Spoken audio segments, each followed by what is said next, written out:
आज की कहानी का कॉन्सेप्ट मुझे भेजा है मेरठ के आशीष मिश्रा जी ने। आपके पास कोई कॉन्सेप्ट या वन लाइन है तो मुझे ईमेल जरूर करें। उसे कहानी बनाकर मैं अपने चैनल पर जरूर सुनाऊंगा। मेरा ईमेल स्क्रीन पर और चैनल की डिस्क्रिप्शन में मिल जाएगा। तो चलिए सुनते हैं आज की कहानी, जिसका कॉन्सेप्ट मुझे बेहद पसंद आया और आप इसे पूरा जरूर सुनिए। ये कहानी जिंदगी की एक बड़ी सीख देती है। मेरा नाम है इकरार।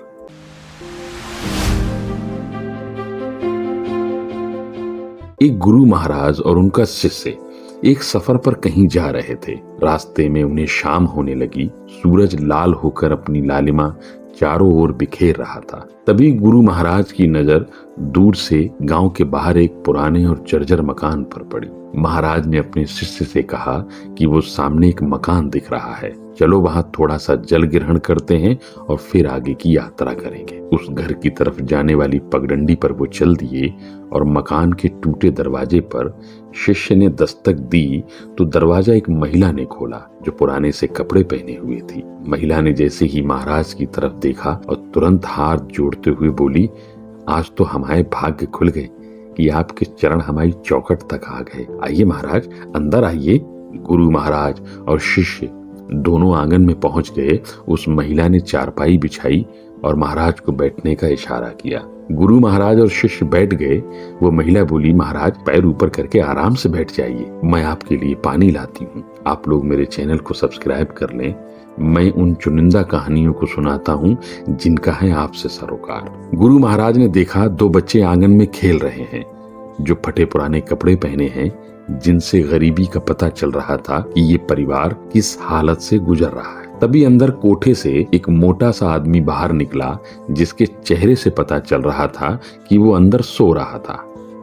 महाराज को देखकर सुस्त लहजे में बोला, पाए लागू साधु जी, और ये कहकर वहीं जमीन पर भद्द से बैठ गया। उस व्यक्ति के हाव भाव बता रहे थे कि ये उसी का घर है। वो महिला पानी लाई और महाराज से बोली, आज रात आप हमारे घर में रुक जाइए, मैं आपके लिए भोजन की व्यवस्था करती हूँ। गुरु महाराज ने कहा, अरे नहीं, हमको आगे की यात्रा करनी है, आप काहे परेशान होती हैं। महिला ने फिर अपनी बात दोहराई, आप ऐसा काहे कह रहे हैं, हमको कहाँ मौका मिलता है किसी की सेवा करने का, हम धन्य हो जाएंगे महाराज, आप अपनी सेवा का मौका हमको दे दीजिए। वैसे भी आगे घना जंगल है, वहाँ जंगली जानवर रहते हैं, आपका रात को यात्रा करना उचित नहीं रहेगा महाराज, और हमको भी आपकी सेवा का एक मौका मिल जाए। नीचे बैठा मोटा सा व्यक्ति भी बोला, आज रात रुक जाइए, भोर होते ही आगे की यात्रा कर लीजिएगा। गुरु महाराज उस महिला का सेवा भाव देखकर राजी हो गए। वो महिला खुश होकर भोजन की व्यवस्था में लग गई। गुरुजी ने उस व्यक्ति से पूछा जो जमीन पर बैठा था, इस सामने जो खेत हैं वो किसके हैं और फसल के मौसम में ये खाली क्यों हैं? उसने कहा, महाराज ये खेत हमारे हैं और खाली इसलिए हैं कि हमारे पिताजी का एक कुआं था जिस पर रहट चलता था। रहट आप लोगों ने देखा हो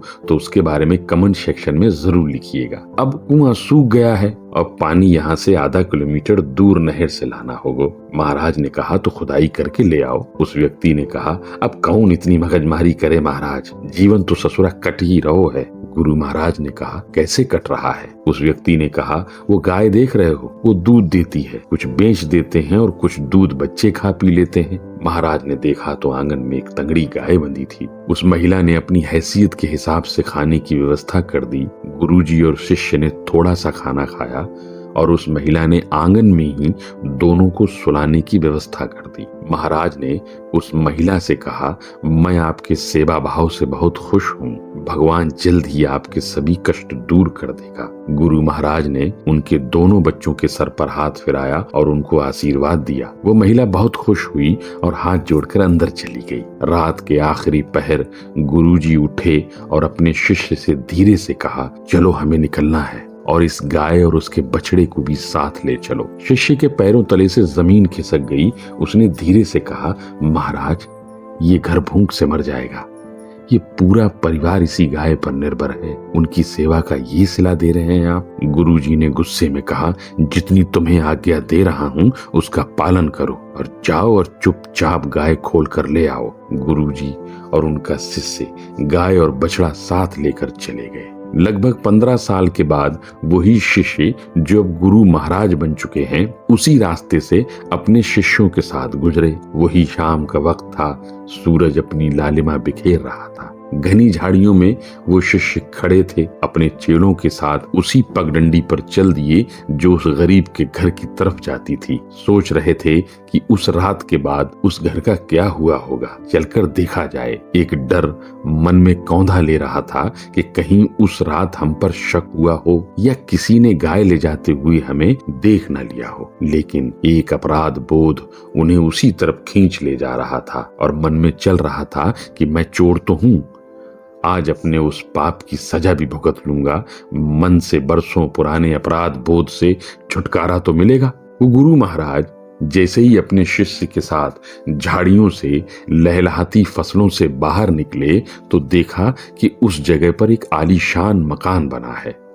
उसके बाहर 2 ट्रैक्टर खड़े हैं और 2 नौजवान ट्रैक्टर को धो रहे हैं। गुरु महाराज ने दरवाजे पर दस्तक दी तो वही औरत दरवाजे पर आई जो उनके गुरु के समय आई थी। अब उसके गले में सोने का हार था और कानों में बड़े बड़े झुमके हिल रहे थे।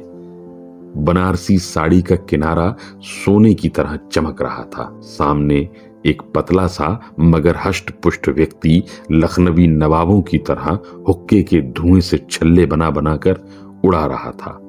ये वही मोटा सा व्यक्ति है जो उस वक्त सोकर आया था। उस महिला ने आंगन में चारपाई बिछाई और उस पर मखमली दरी बिछा दी। वो महिला शिष्य को पहचान गई कि यही उन महाराज के साथ उस रात आने वाला शिष्य है। महिला ने धीरे से कहा, गुरु महाराज कहाँ हैं? शिष्य ने कहा, उनका शरीर शांत हो चुका है और वो अपने परमात्मा में लीन हो चुके हैं। उस महिला ने कहा, उस रात आप और गुरु महाराज भोर में चले गए होंगे, दरवाजा खुला रह गया, चोर हमारी गाय चुरा ले गए, हम पर मुसीबत का पहाड़ टूट गया, बस वही हमारा सहारा था। शिष्य ने ये सुनते ही अपना सर शर्म से झुका लिया और ध्यान से बातें सुनने लगे। वो हुक्का पीता हुआ व्यक्ति बोला, हमने एक साहूकार के पास जमीन का टुकड़ा गिरवी रखकर कुछ पैसा उधार लिया और नहर से पानी लाने के लिए एक छोटी नहर खुदवाई और अपने खेत में फसलें की और कर्जा उतार दिया। आज महाराज के आशीर्वाद से सब कुछ है। ये वही दोनों बेटे हैं जो उस दिन आंगन में खेल रहे थे, जिनको गुरुजी ने आशीर्वाद दिया था। वही दोनों बेटे जो ट्रैक्टर धो रहे थे। तभी स्वादिष्ट पकवान शिष्य के लिए आने लगे।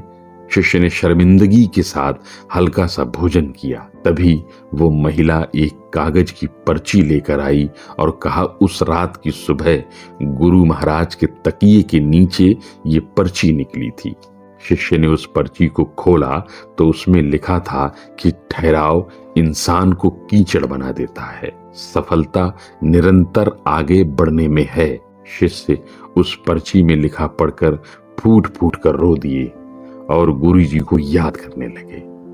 उस रात गाय को वो लोग कोसों दूर ले गए थे और वहां एक गौशाला में उस गाय को दे दिया था। तब मैं नहीं समझ पाया और गुरुजी से कई दिन नाराज रहा, लेकिन आज समझ में आया कि गुरुजी तब जान गए थे कि ये परिवार के पास जितना है उतने में ठहर गया है। ज्यादा कमाने की उम्मीदें छोड़ चुका है, जो जीवन का नियम नहीं है। निरंतर आगे बढ़ना ही जीवन का नियम है। गाय को चुराकर गुरुजी ने इस परिवार में आगे बढ़ने की हलचल पैदा कर दी थी। मेहनत करने की और ज्यादा कमाने की आग लगा दी थी। इनके पास संसाधन होने के बावजूद भी बस ये जीवन काट रहे थे। उन्होंने संसाधनों का सही इस्तेमाल करना सिखा दिया था। उस महिला ने पूछा कि क्या पर्ची का मतलब समझाओगे? वो शिष्य आंखों में आंसू लिए बोले, वो पर्ची मेरे लिए थी, मैं उसका अर्थ समझ गया हूं। शिष्य अपने गुरु को याद करके रोते रहे। आप लोगों को ये कहानी पसंद आई हो तो शेयर जरूर कर दें, मेरे चैनल को सब्सक्राइब कर लें। मैं ऐसी ही चुनिंदा कहानियां सुनाता हूं जिनका आपसे है सरोकार। अगर आपके पास कोई कॉन्सेप्ट, कोई कहानी, कोई वन लाइन है तो स्क्रीन पर दिख रहे ईमेल में मुझे भेजिए। Thank you for watching.